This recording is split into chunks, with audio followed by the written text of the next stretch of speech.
Djamel Belmadi s'exprime sur la Coupe d'Afrique des Nations 2024, on n'est pas favori. Le sélectionneur national, Djamel Belmadi, s'est exprimé ce dimanche au cours d'une conférence de presse qu'il a animée au stade Nelson Mandela d'Alger, sur ses choix pour la liste des joueurs retenus pour la Coupe d'Afrique des Nations 2024 en Côte d'Ivoire.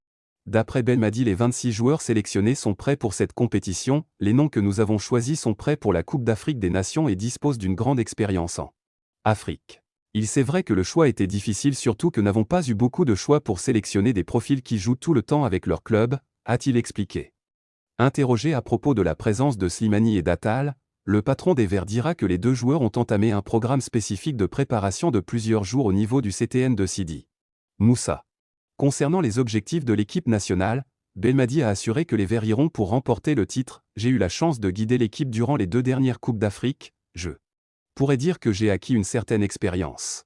Pour cette Coupe d'Afrique des Nations, notre objectif est d'aller très loin dans la compétition et pourquoi pas soulever le titre une nouvelle fois, malgré le fait qu'on n'est pas vraiment favori, a-t-il assuré.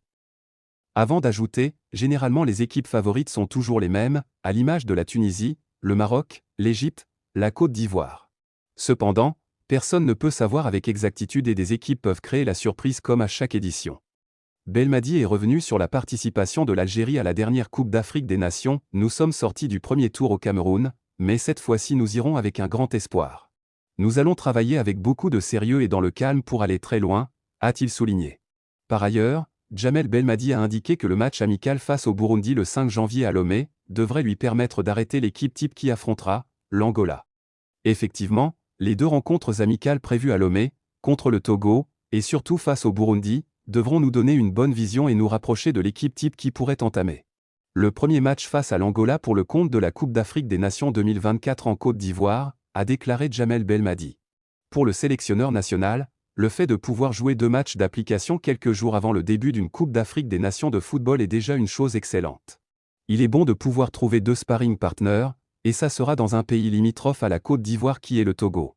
On aura déjà à jouer la sélection nationale de ce pays, mais surtout un certain Burundi, même si cette équipe est éliminée de la Coupe d'Afrique des Nations, mais je sais qu'elle va nous rendre les choses difficiles, particulièrement après sa très bonne prestation lors de la dernière journée des qualifications face au Cameroun où elle s'était fait éliminer dans les dernières minutes, a expliqué le sélectionneur Belmadi. Poursuivant son intervention, le coach des Verts s'est exprimé sur le premier match de l'équipe en phase des poules contre l'Angola. Ce match est très important car entamer la compétition avec une victoire est très bon pour le moral. L'Angola est une équipe très intéressante, qui ne marque pas beaucoup de buts mais au même temps dispose d'une défense solide qui ne reçoit pas beaucoup de buts aussi, a-t-il déclaré. Et d'enchaîner, les joueurs de l'Angola disposent de beaucoup de qualités, le match ne sera pas facile et nous devons être préparés.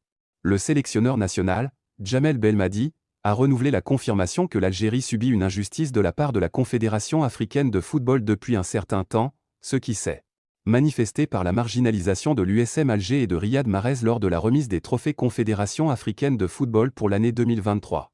Belmadi a déclaré lors d'une conférence de presse précédant le stage au Togo, « J'ai vu comment la presse algérienne a traité certains événements, comme ce qui s'est passé avec l'USM Alger et Riyad Mahrez, qui ont été marginalisés, et où toute la presse s'est solidarisée. » Il a ajouté, « Depuis des années, je dis que la Confédération africaine de football nous a négligés et injustement traités, et aujourd'hui, après ce qui s'est passé lors des cérémonies de la Confédération africaine de football, tout le monde dit ce que j'ai dit. »